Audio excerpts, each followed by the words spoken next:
Here we go. It's the BBC intro, dude. Yeah, from the 1940s.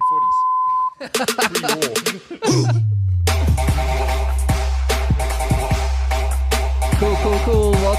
Welcome, guys, to another cracking edition of the Matt Brown Show. I have none other than the infamous Mr. Shiny Floors, Duncan Irvine in the studio. Thanks, dude.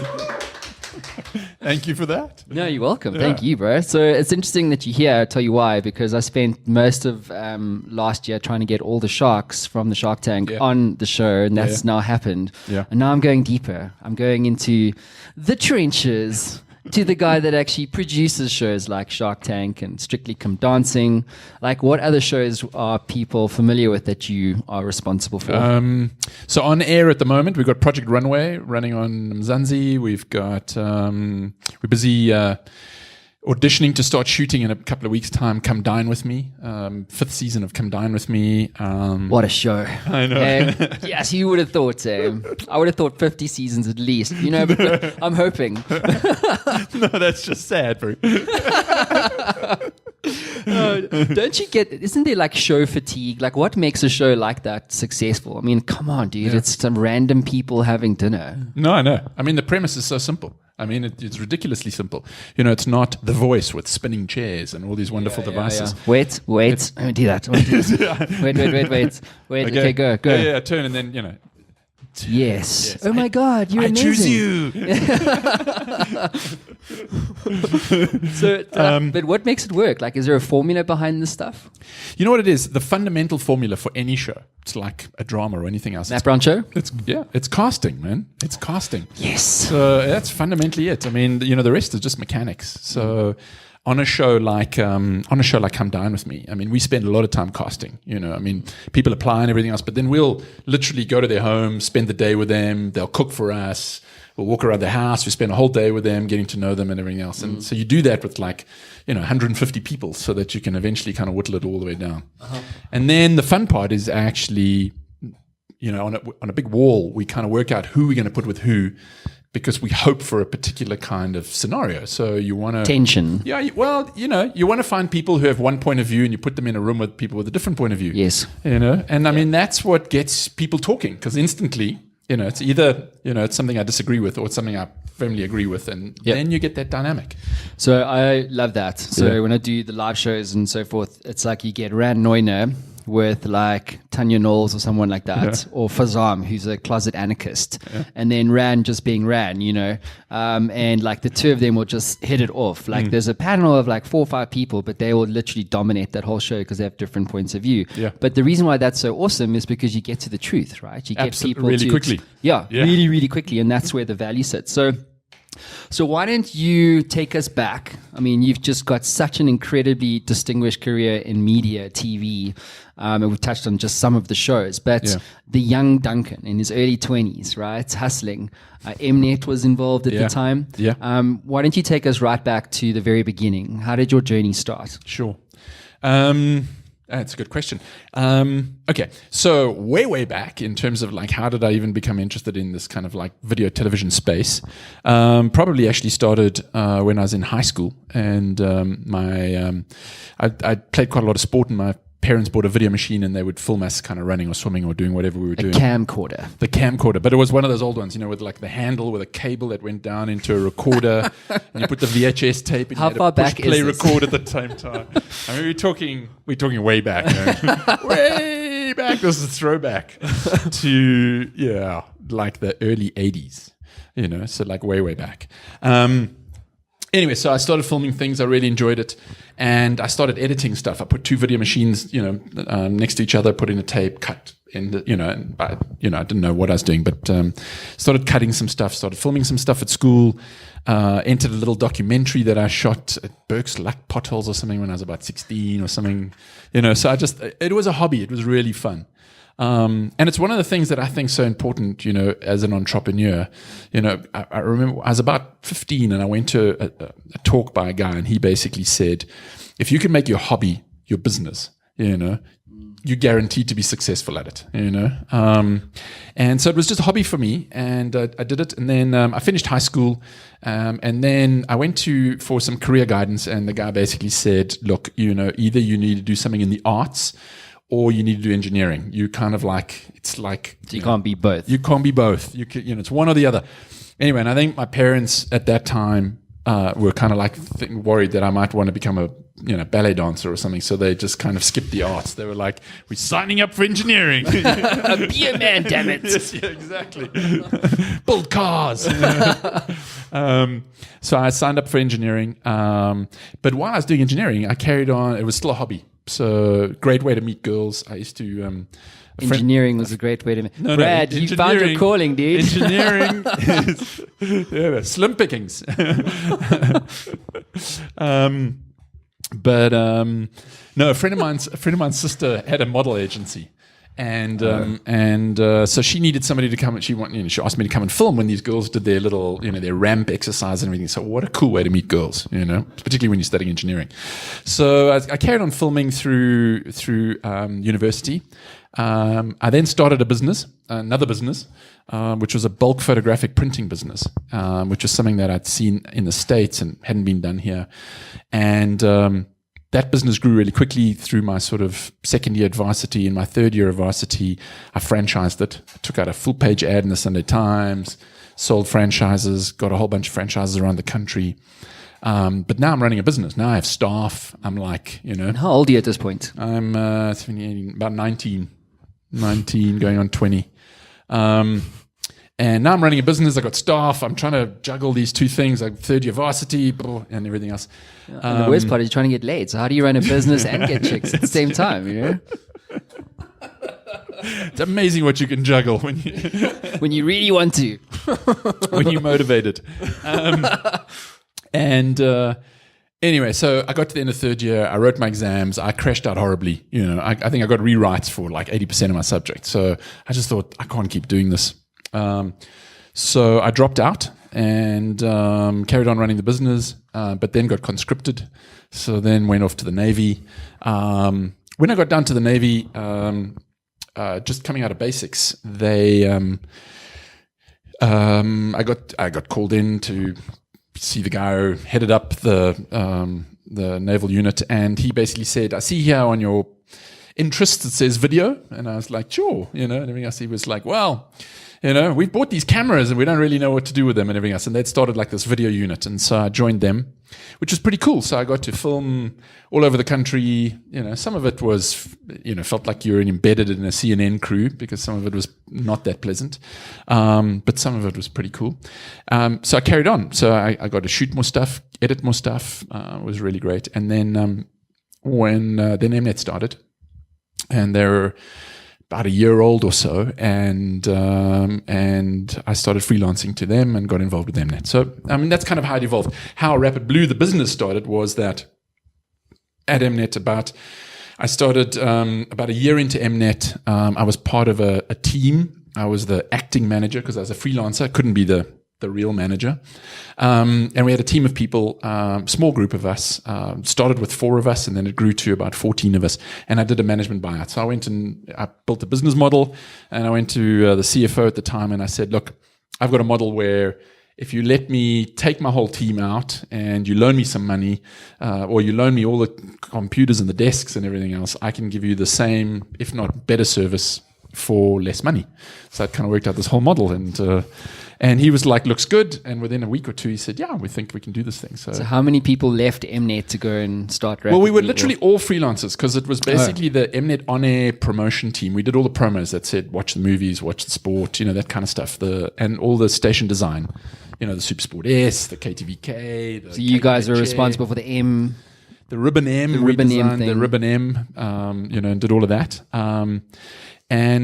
So that's how the business started.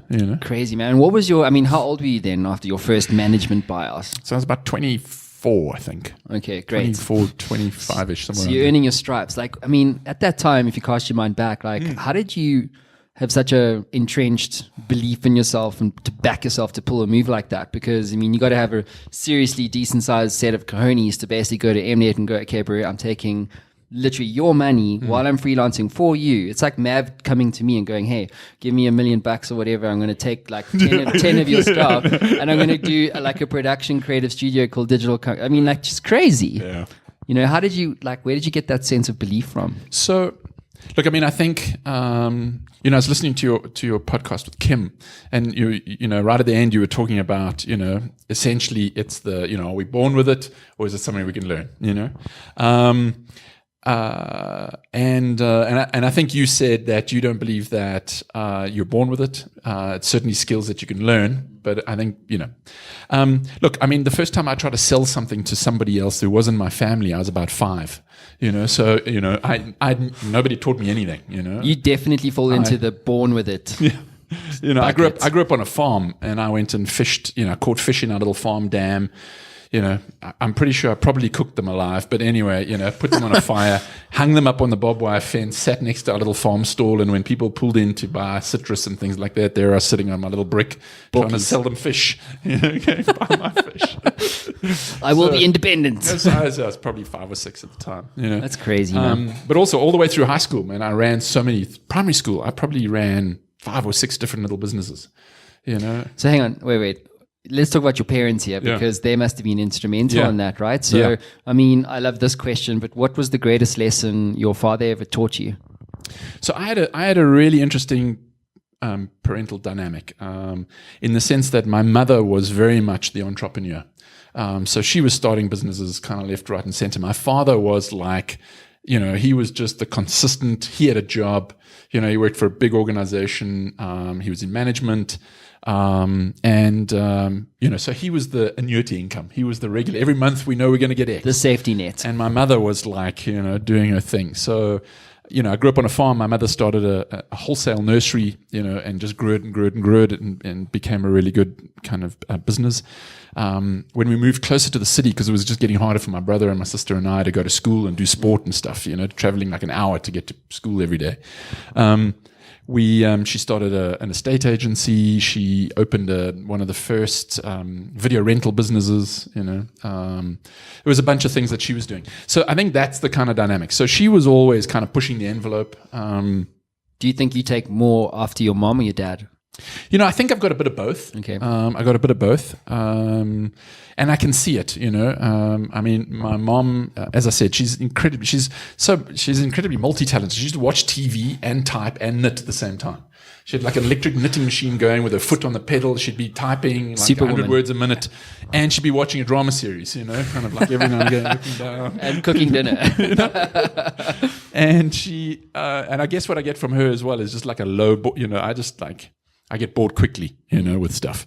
And so she's done everything, man. She, learned to play guitar. She did wood carving. She painted. She, just whatever. So do you think you model a lot of your behavior on what you saw her do with starting all these different businesses and stuff? I mean, for fuck's sakes, you were 5. That was when you started. And then by the time you even graduated from high school, you were like seasoned. Yeah. You probably started almost as many companies as I started when you were 19. Yeah. I'm 39. You know what I mean? Yeah. I mean, look, I think the great thing is that they also just indulged everything. I mean, even when I was in high school, I started a bicycle repair business, and I made a sign, man. It was like 3 meters wide by 2 meters high, and I stuck it on the front of our house. I mean, our neighbors would drive past this thing going, A and J, it was like, bicycle repair workshop, bring your bikes, and we would like, change brake pads and things on bikes for bucks, In fact, it's my first contract. I still have it framed on my desk, between my partner and I. He was my neighbor. We were both the same age. The little thing that said, and if you cheat me, then stuff like that. Like a 4-line typed on a typewriter, signed by him, by me. If you cheat me, I'll let the air out of your back wheel tire. One of those, man. Oh, that's hilarious. But it's, so, and they just indulged it, they just let this ugly damn sign just hang on the outside of the house, for a year, And so from that point of view, I think it was really great that they were just like very encouraging of it. Cool. So Mnet, Yes. right? So there you are, Rapid Blue. I mean, how did you begin to start to scale that? Like, what was your? I mean, back then, TV, radio were the two main mediums, but still are, I guess, ironically enough, despite how much the world's changed. Yeah. And you're doing a TV production company. You're young, you're ambitious. I mean, did you really know what you were doing? Because it's just to give more context to that question, it strikes me that because you've started so many businesses, a lot of it was just, I have an idea and now I'm going to start this thing and I'm going to work it out as I go. Yeah. So look, I mean, I think that I actually put quite a lot of thinking into doing this buyout. I mean, I built I built a real business plan. I knew what my costs were. I knew what I could charge. I modeled up different scenarios because I had to find a way to justify to Mnet, to the organization, that this would be good for them. Now, I mean, they were paying us as freelancers, so there's going to be no differential in terms of cost of people. So I had to work out, like, what are the other costs? So yeah, we're taking office space. We're using aircon. We use your photostat machine. I literally had to build a model that that proved that by letting us go, it would be better for them. I think a lot of that kind of thinking came from probably between I don't know, when I was probably about 18 to 22. Excuse me. Spreadsheets had come out, so I taught myself how to use a spreadsheet. Spreadsheets lie. Like most entrepreneurs, if I drag this cell this way over 12 months, I'm going to make 12 times the profits. Never.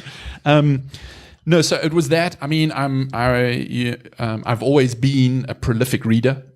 So I used to. There was this other business that I started, which was I worked with a friend of mine on, where we used to bring magazines in from overseas by the container load and sell them by weight at flea markets.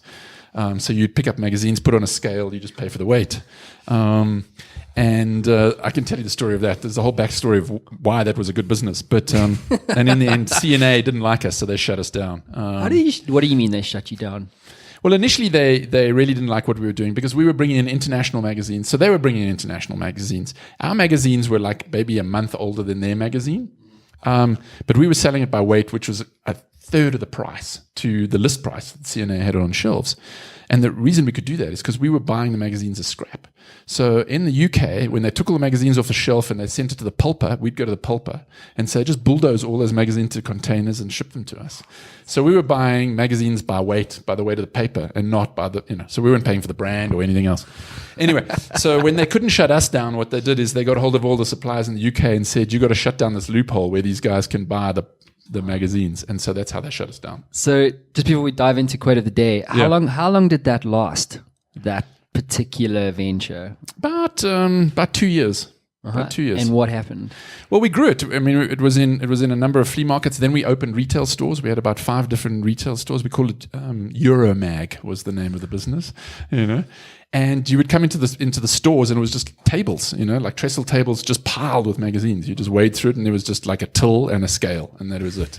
It was that lean and mean. Is there a business you haven't started? Okay. Cool, guys, so quote of the day. Why don't you walk us through this one?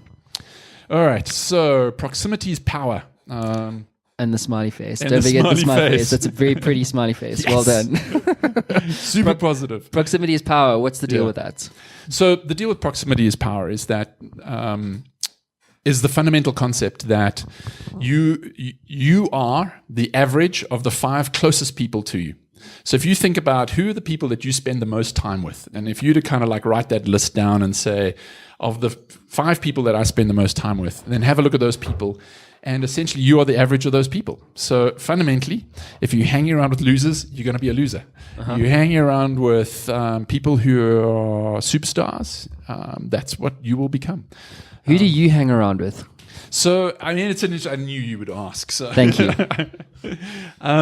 Look, and the thing is that, so I do. I mean, there are a couple of people, kind of in my life who are really good friends, and then there are people. But I use it. So, I mean, I can talk about that, but I think that there are a couple of layers to this. I think the first one is that. Make sure it's also kind of balanced. So don't just have, I don't know, who are the Your fans, essentially. Yeah, so you don't want to have that, because all those guys are going to be doing is going, you're awesome, you're amazing. Yeah. You know? No one will ever tell you suck to your face. Absolutely. They'll tell other people behind your back. Totally. So you need to have some people who are going to kind of like, be honest and truly honest into your life. And they're generally the people that you can be the most vulnerable to, which is also really, really good. Because the guys who are cheerleaders, you're only ever going to want to show your best face, So you're never having a bad day. You're never having a bad year, anything like that. So they just go, you go, buddy. So I think there's that, and also make sure that it's varied, a varied group of people as well. So they don't all, they're not all, I don't know, private school, Ivy League types, in your life. You need some hooligans in your life as well, who are also going to kind of like push you a little, So I think having a healthy mix is important, but it is such a good test. I also think it needs to be something that evolves, because everything evolves, I mean, just in my life, the kind of business that you're in, the kind of stuff that you get involved in. I mean, when I was kind of leading up to doing the deal that I did with the BBC in the end, suddenly you need different people in your life, because it's a whole different. It's next level shit. It's next level stuff, And the current group are not going to be able to serve that, completely. 2 or 3 of them will, but not all of them. So you got to keep evolving it. But I think it's a great asset test. I think every now and again you need to sit down and write a list and go, if I had to add all these people together and work out the average, is that me, and where do I want to be? Who am I cutting off this week? No. I'm on an exponential growth curve, baby. It's the one, Anyway, there's a whole conversation we can have about social media in terms of your personal social media, like Facebook.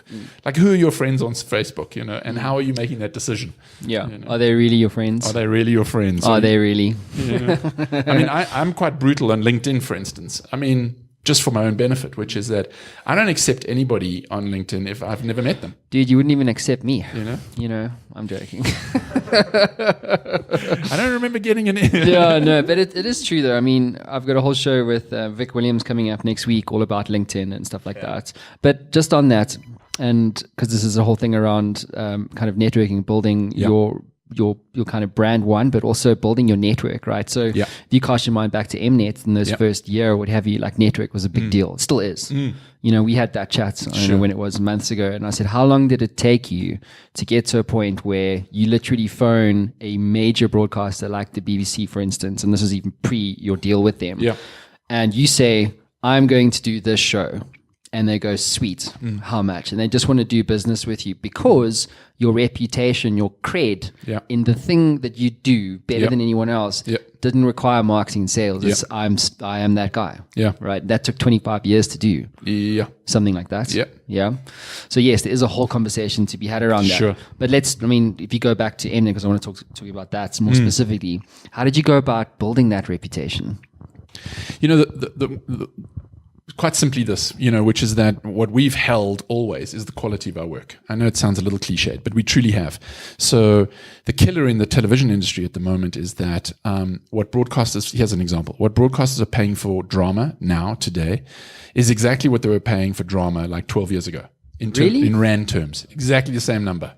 So with inflation, with everything else, they're paying exactly the same amount of money they were paying 12 years ago. The killer with that is that there's only one thing that can suffer, which is kind of like, the sort of quality of your drama. And that filters all the way down. So that's why, for instance, and I'm just using drama as an example, but it's across everything, is that, actors and actresses just make terrible money, and I mean it's really tough, and they shouldn't, I mean they should, for their craft, they should be earning a lot better than they are. Florence she did a feature article in the Sunday Times, I think it was now on Sunday, just talking about exactly that, as just literally pleading with the broadcasters, saying you've got to put more money into this stuff because why don't they though? I mean, if they're paying the same rand, that they paid 12 years ago, and they're getting the same result, but now they're getting scale from it because obviously media proliferation and stuff. Yeah. Like why? Like why aren't they, doing that? Like what's stopping them? So because it's simple supply and demand. So what's happening is that there are, there are two strategies to it, but the one is that they're still finding small production companies, who are trying to break in, who will do it for that price, And I understand that, because what they're doing is they need to build a bio, they need to get a show on their books, and everything else, and they got to build their business off the back of that. What I'm starting to see is a little bit of a trend in television at the moment as well, is because there's some pushback, as well as that some broadcasters are almost kind of breaking it down a little more and starting to say, okay, we're not going to hire a production company. We're just going to hire an executive producer, like a showrunner, and then we'll hire the line producer, and we'll put it all together. And so effectively, they're producing, So we're starting to see a little bit of that kind of coming through. But it's also an economic reality. I mean, the SABC essentially are almost out of cash. It's not a big surprise, it's not a big secret, it's in the press, it's everywhere. But they're flowing that down into production companies. So they sent out a letter saying, we can't afford to pay you this month. So production companies are having to go and raise money, bond their house, do whatever they can. So we're a digital production company that's focused on talent. Weirdly enough, and the reason why we're focusing on talent and kind of marketing the entrepreneurs behind the brand, the talent on the shows. And do you know Chris Jaffter? So very well. He's one of our clients. We did a deal with him yesterday. Brilliant. So he's doing like top billing and this whole thing where he was a host on Dancing with the Stars. There you go, the first season, right? Yeah. And then he's doing this thing now called The Longest Date, which is like where Bachelor meets Fear Factor. Sounds horrible. What people will do for 50K. But it's interesting content, right? Yeah. But all of this stuff, idea is worth this unless it's executed, and in the media space with TV and digital talents and stuff like that. I mean, I keep getting told by people, production's a zero-sum game. Do you believe that that's true? And if it is true, what should we as Matt Brown Media Digital Kung Fu look out for in the production space? I mean, is it a zero-sum game? So, look, and we're using South Africa as a context because, you can't compare. You can't compare. No. So you can't. So in terms of South Africa, I think that, look, in our business, the only thing that's kind of like one of the key things that's kept us alive is diversification. So we don't make all our revenue just on commissions, waiting to get your broadcasters say, "Hey, make me a show." In fact, that's kind of a third of our business. So we've got we do business for international broadcasters. We do we build big production hubs down here for international broadcasters. We do long form television. We do short form television. We do branded entertainment. So we're dealing directly with media agencies, and so essentially our sources of money comes from brands. It comes from broadcasters. It comes from international. It's a whole. The whole kind of range, and that's what's kind of helped us kind of get through it.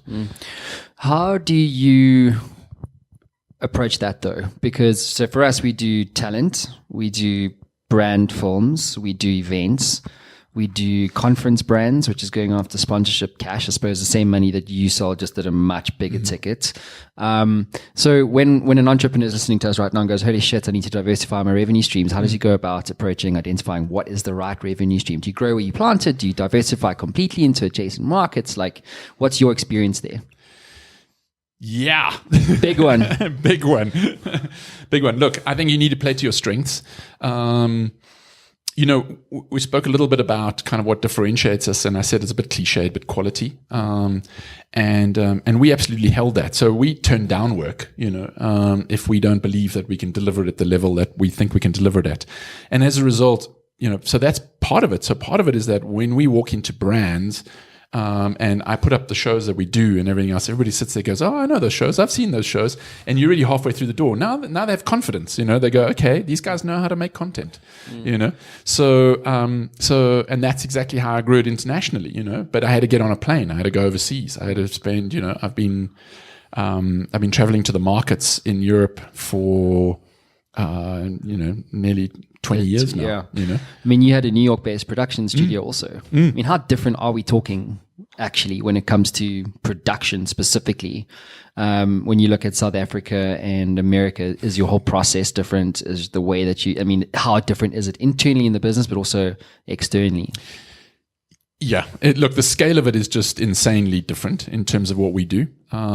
Plus, look, the thing is, in terms of process, both the US and the UK, Europe, pretty much all the sort of, top tier sort of first world countries, their process is quite a bit different in the sense that first of all, they have super smart people who are evaluating ideas. So these are people, they have a culture where, you work in production and then you'll come into the broadcast and you'll work in the broadcast. Then you'll leave and you'll work in production. And then you'll come back and you work your way, your career develops that way. So most people in broadcasters in the US and the UK have spent many years in production. They know how things are made, they know what's good, they know what's bad. And sometimes that's the challenge here. We've got lots of people here who don't know, who have never worked in production. So they came in and they worked their way up at the organization, and now they're working with a production company, but they've never actually produced anything personally themselves. And that's a challenge. So, you got to, to navigate that. And most of them have got, high enough EQ that they kind of recognize that if you are arguing firmly enough about something, you're probably right, and they should probably take a bit of a risk on you. And most of the guys are like that. For instance, at the moment, we're working with Mnet on The Bachelor. So, we're busy casting for The Bachelor at the moment. And that team that works on it from the Mnet side of things they've produced. They maybe not available, busy that day. Too young now. You're too young, damn it.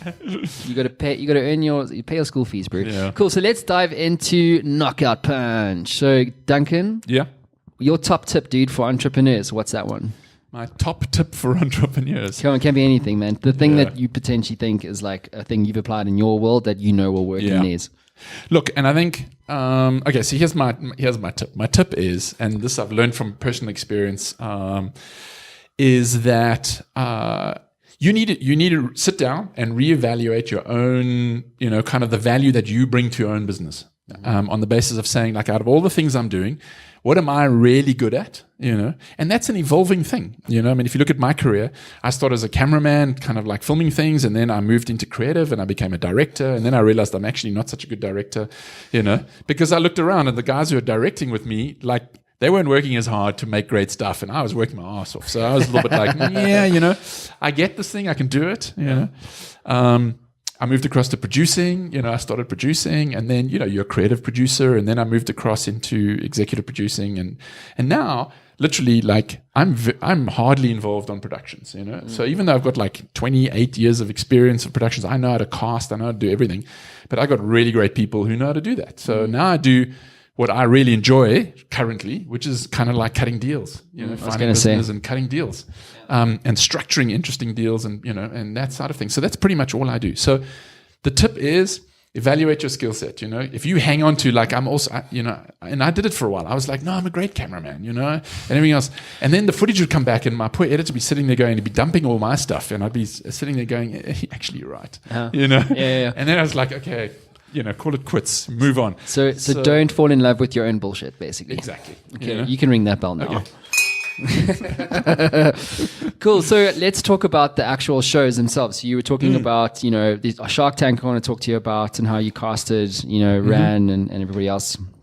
And so how do you, as the deal maker for Rapid Blue now, look at a potential show? Like you were saying, in America, it's very much around knowing whether that idea will fly before 1 cent's even spent on pre-production, so to speak, right? How do you know whether an idea is going to fly or not? So, so there really is quite an analytical process to it, which is that I have all the ratings for every show that is on every channel, in South Africa. And I get that, almost daily. So I know what shows are doing well, what aren't, and you can pick up, so you start to pick up 3 themes out of that. The second thing is that I get a lot of research out of the rest of the world in a couple of markets that are key markets to me. And I've kind of noticed that generally in terms of trends, we're about 3 years behind kind of like the trends in the US and the UK. That long? Yeah. Really? But it's not just the TV thing. I mean, if you remember, when the markets crashed in like 2007, 2008, it really only hit us in like 2010, Generally, when things happen over there, when it's that classic thing, when they sneeze, then we're going to catch a cold further down the road. But from television trends, that's generally it. I mean, right now you can see that drama is really exploding in South Africa. The most watched shows on almost any channel now is drama. It used to be entertainment. But, it's been that case in the US and the UK for many years. So, I mean, we watch these trends. So I get a sense of kind of what the trends are. I have a look at what's performing. And then I start working out. Then I start looking at individual broadcasters and I start going, okay, what don't they have? So for instance, right now as a trend that's starting to kind of happen, you'll start picking up is dating. Up until a year ago, there was like zero dating on television. So for like 5-6 years, there was like no dating shows, but now there was Take Me Out on Mzansi, We Doing The Bachelor. There are just dating shows. Longest Date, all these things. So suddenly that's in the ether. So dating is a thing. So maybe that's another show for you, Date Matt Brown. Come on, that's Date Mav. Exactly. Put Nav on, You got a show. That's hilarious, dude. Just picture him in a tuxedo. Don't forget the rose, dude. Oh no, that's hilarious. Yeah. He does need a girlfriend though, so if you are listening and watching, you can write in. He's a good guy. Hello at mav@digitalkungfu.co. He's available. Yeah. So let's talk about Uber niches. Yeah. So what is it? Because it was an interesting insight that you were telling me about a couple months back around how it's like a very interesting content play. What is it?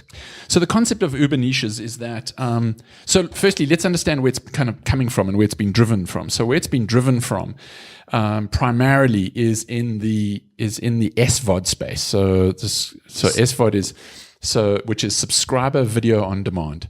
Okay, it's much easier. Netflix. So Netflix, Amazon, all these guys who are, so it's video on demand, which means that you subscribe, monthly subscription, you come in, there's a whole library of stuff and you can watch what you want, when you want, as many times as you want. So that's the SVOD space. What's happening in the SVOD space is, because it is so user friendly in the sense of what you can do, as opposed to what we would call linear television, which is like watching an Mnet or an SABC, where it's curated by somebody. Somebody puts shows in an order, and then you got to watch it in that order.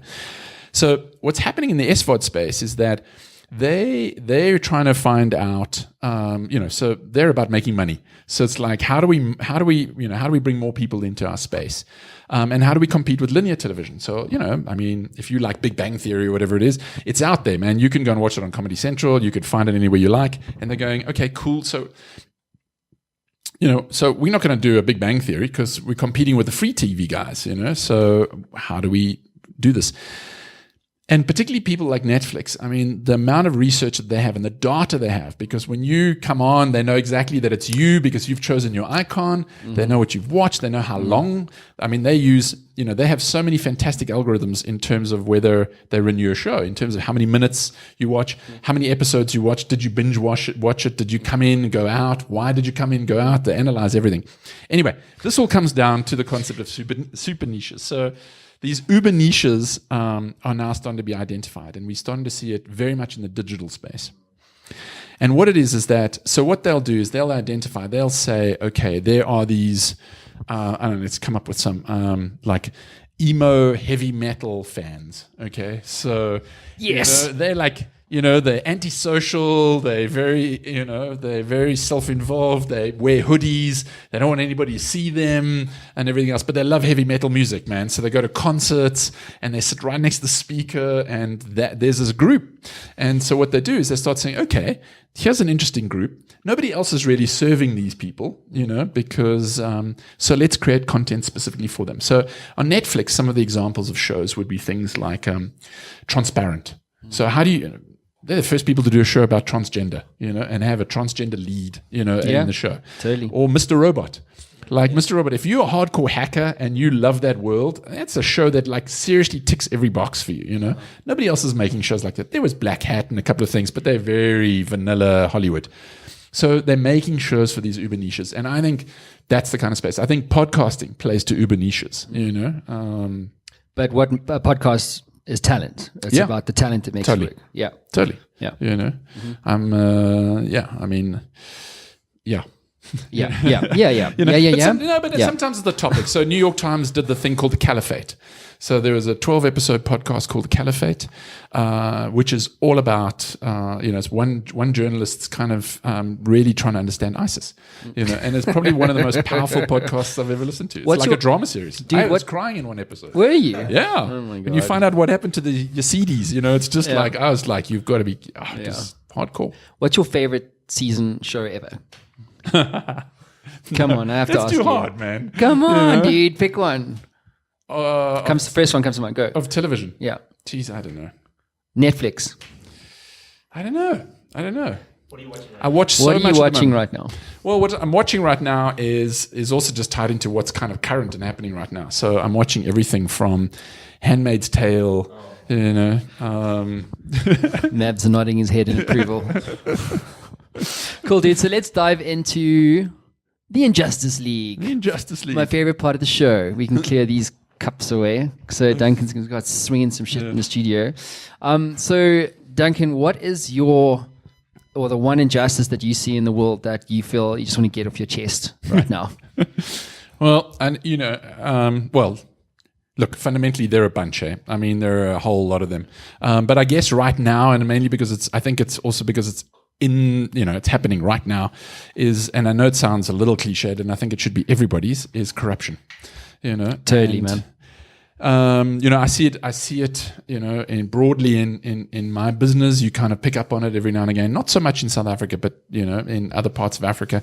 But fundamentally for me, I mean, just the impact of corruption just on South Africans, and I'm talking about the poorer part of South Africa as opposed to, anyway, it is right now it's the thing that is like making me angry. Are you feeling pensive and pissed off and Not angry? pensive, just angry. Just fucking angry right now. That's what we want. Okay, cool. So we've got you in the right mindset. You can put your mic down for me. Okay.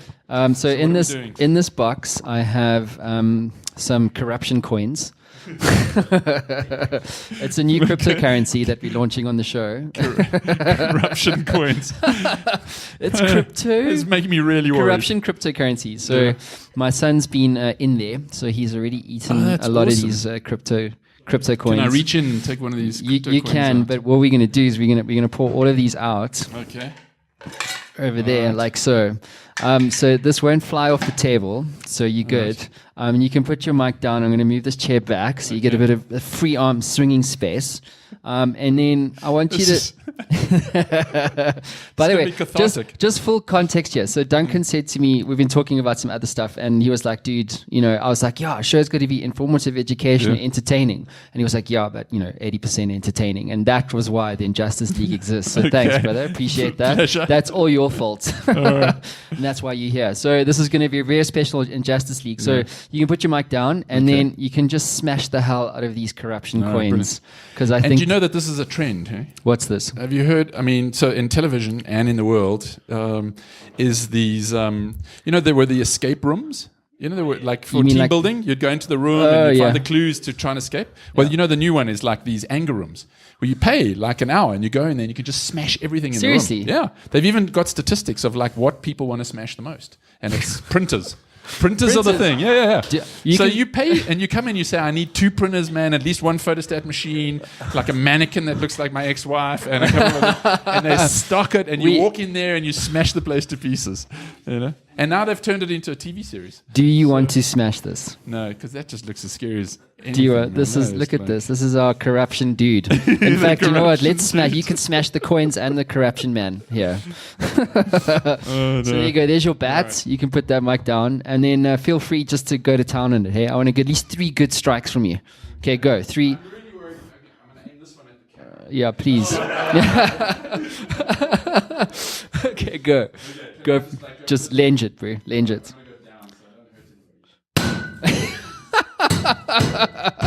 And the man. Don't forget the man. Go. Oh, yes. Cool. Thanks for that, bro. Appreciate it. Anybody want some crushed crypto chocolates? I'm going to have a bit of chocolate. Some chocolate. Thank you very much. Let's bring your chair back on over here. Yep. Cool, dude. So, I want to talk to you about Shark Tank specifically. Sure. Because I think it's very relevant for my audience. Yeah. I mean, in your view, was it a success? Is it a success? Absolutely. When's season 2 coming? So, soon, I hope. So here's the fundamental thing, and it gives you an indication also of. Let me just swallow my chocolate because that's not bad actually. After No, you exactly. smashed it with a baseball bat. So big picture on Shark Tank. So Shark Tank as a genre of television is called factual entertainment. So it's got fact and it's a bit entertaining. So factual entertainment. The killer in our environment is that there are not a lot of factual entertainment programs on television. It's just like one of those things that broadcasters like. They're not too sure. If it's factual, we make it documentaries, we put it late night. If it's entertainment, then it needs to compete with, reality shows. Is it going to compete with, Come Dine With Me and, so it's quite hard to place. So as a result, broadcasters don't have a lot of money set aside for factual entertainment. So we've had to find all the funding for Shark Tank. So we've got to yourselves. We've got to go out and find all the funding to be able to produce that show. Hectic. So that's what slows it down. If a broadcaster was commissioning it, it was in their budget, and it performed as well as it did perform, they would just renew it. But so instead, what they've said to us is it performed really well. We'd love to have it back. So when you've got all the money and you're ready to make it, let us know. Yeah, something wrong with that model. No, fully. So that's kind of where we sit. So that's why it's taken a little longer than we'd hoped. And also this year has been a funny year in the sense that particularly from brands, just in terms of them being a little hesitant. So it's kind of like, everybody's like it, but they just want to hold back a little. They just want to see how things pan out. So that's been the trick. So that's just the long story of like second season and when will it come out. In terms of the commitment from the Sharks, they love it. They're very keen to have it, to do it again. Channel's very keen to have it back. We just got to put the funding together. So how did you pick or cast Dawn, Gil, Romeo? Who was the other one? Vinny and Madness. And Madness, yeah. So they were the five. So Was it hard to cast them, basically? Was it hard to find people with Dawn, they've all got incredible stories? Sure. Look, what you need to do when you're casting for Shark Tank is that, you need to find really great entrepreneurs who have done it themselves, that have their own, remember, they invest their own money. So they need to be able to come up there and commit that they're going to invest a certain amount of money. You don't want somebody who's going to just sit there and say no to everything. But also, you also need entrepreneurs that are pretty brave and are prepared to put themselves out there. Because the second you say, and these are the Sharks, people are going like, who is this person? And how did they make their money? And things like that. And so you need to be comfortable that you're going to be in the public spotlight a lot. So often people are kind of a little bit like, not for me, thank you, Nervous, live TV. Well, it's not necessarily live, right? I mean, you can make live. Mistakes. Yeah. No, exactly. And we edit around things. This is live. This is live, What do you think about live TV? Is that a reality? I mean, in terms of factual entertainment. So, because where I'm going with this is, if you take my show, right, and if we had a backer who believed in this thing and the audience and what we were doing, and we could create a TV quality broadcast, which this isn't yet. Yeah. But if it was possible and there was a backer and there was a factual entertainment show and I was able to get, thanks to the backer, essentially any big name entrepreneur into a studio to come and do this thing, is there a place for digital shows like the Matt Brown show? Do you think, when is that tipping point coming if it hasn't arrived already? So soon. A number of the broadcasters are starting to look at. So there are two components to it. The one is, is it full long is it short form television or is it long form television? So is it half hour shows, 1 hour shows? The trick when you start getting into half hours and 1 hours, then an interview scenario like this. If you think about what's on television at the moment, there's hardly anything like that. Yeah. So you then generally go into daytime or you go late night, depending on the tone of the show and who you bring in. Or you go on to more factually orientated shows. So then you go into CNBC or you go into, one of those kinds of shows, those kinds of platforms, because that's what they are built for. Totally. So that's the tricky part, is kind of playing the space.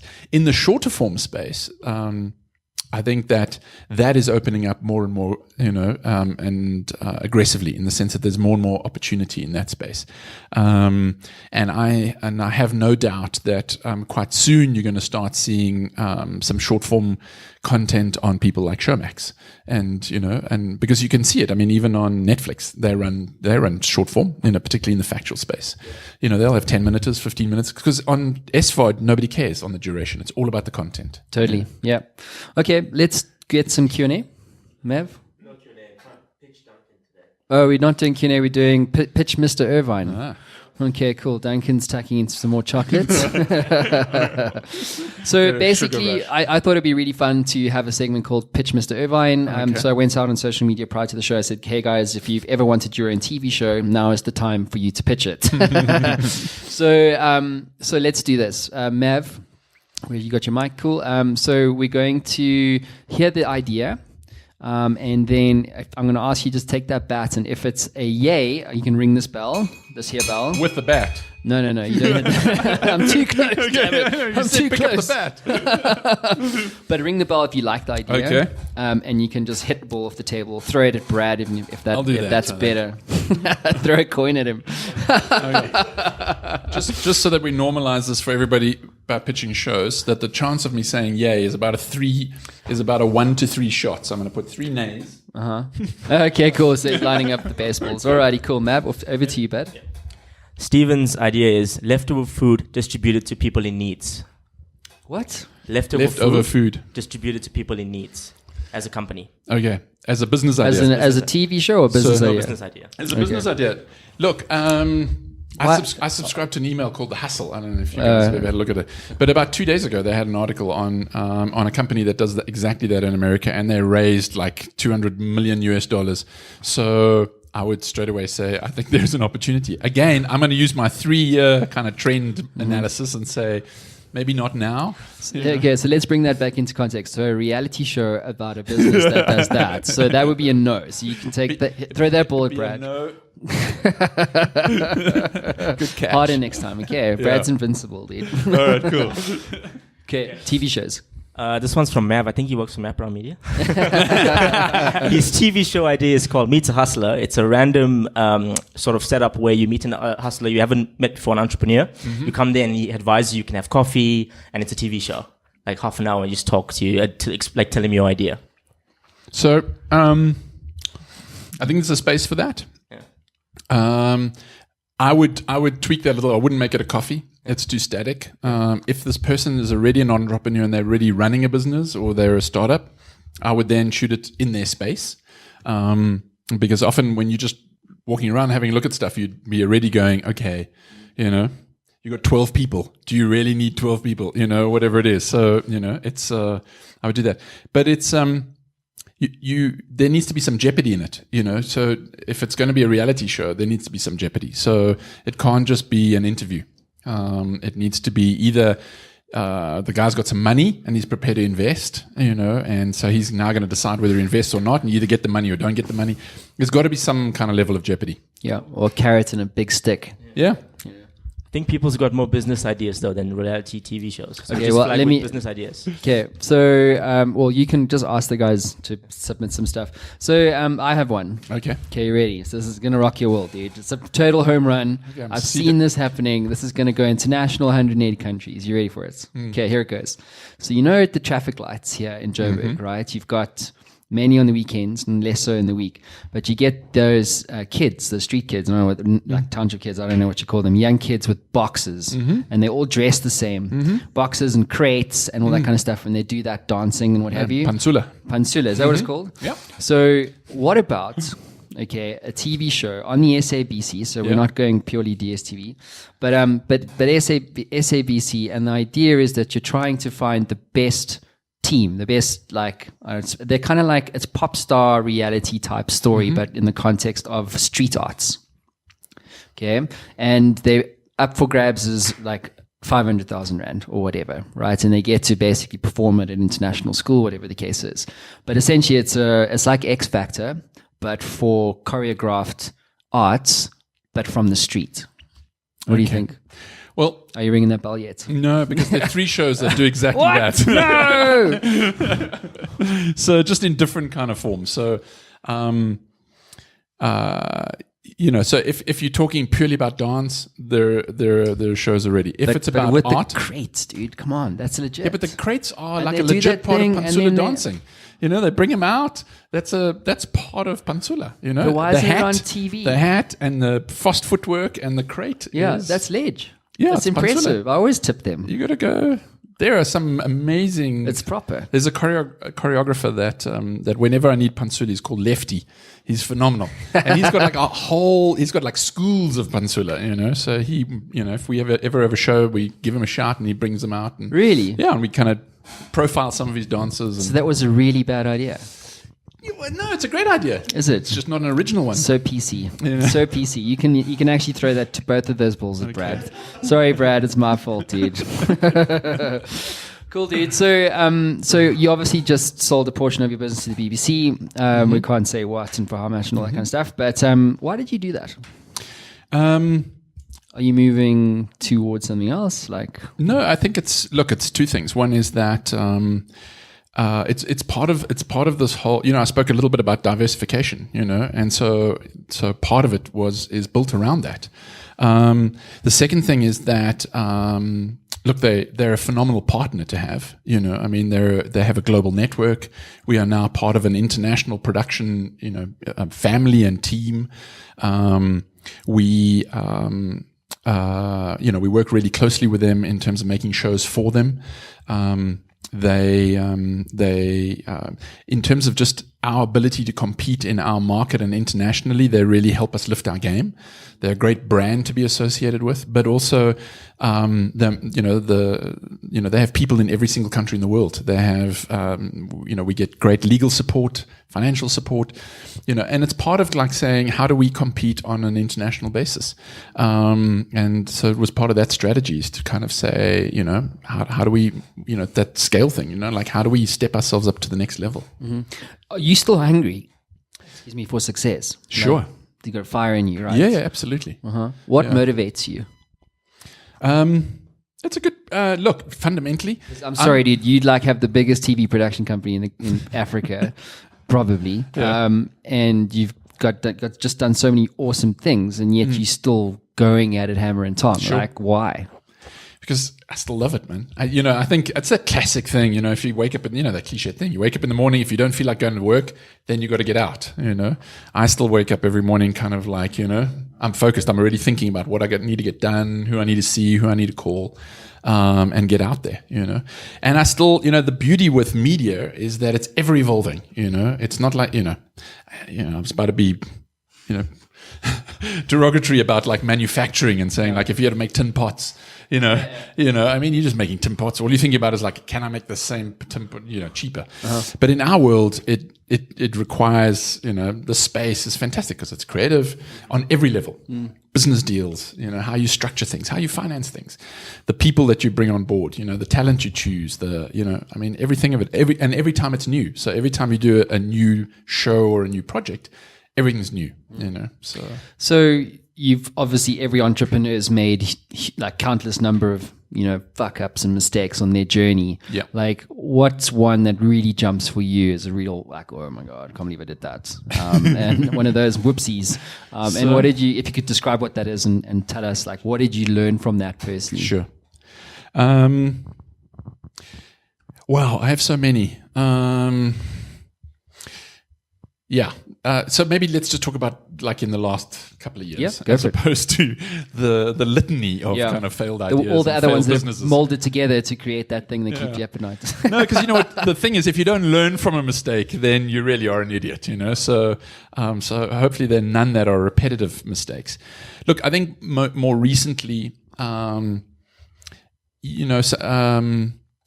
it's a combination of kind of like misreading the market, but essentially I made the critical error of kind of contractually committing on a particular project for 3 years, and licensing the project and everything else, having discussions, because normally what I would do is make sure the money is in place before I make that kind of commitment, and I allowed the pressure of the situation and probably a little the greed of the opportunity cloud my judgment. And so committed to the one, and then the other side fell over. And so now I've got no revenue around this project, and I've got to write checks, for, against the license. So that's been my most recent one. It sucks so badly. You can't imagine how it sucks so badly. So, I mean, I'm still, as I sit here, I'm still desperately trying to, desperately salvage it, in a How whole bunch big of checks are we talking here, roughly? Ballpark. Big. Is it? Hundreds of thousands of dollars. Yeah. Not my idea of a good time. So last question for you, buddy. Yeah. Why do you do what you do? Like, what gets you out of bed in the morning? Largely what I was saying a little bit earlier, just about, I still love the space. I love that it keeps changing. I work with some amazing people in my team, and there's a really great dynamic. So it's about the space. I also still feel like I get the space really well. It doesn't feel like I'm like slightly out of touch or anything. And it's still, it's still rich with opportunity. That's the exciting bit. Duncan, thank you so much for your time, bro. It's been awesome to get your story rather. Finally. No, I'm yes. Where do I go from here? Run out of sharks, then the producer, the casting agents. Cool, dude. Thank you. You've been a real great host or great guest on the show. It's been great hosting you. Thanks, brother. Appreciate it. Absolute pleasure. Thank you very much. Cool.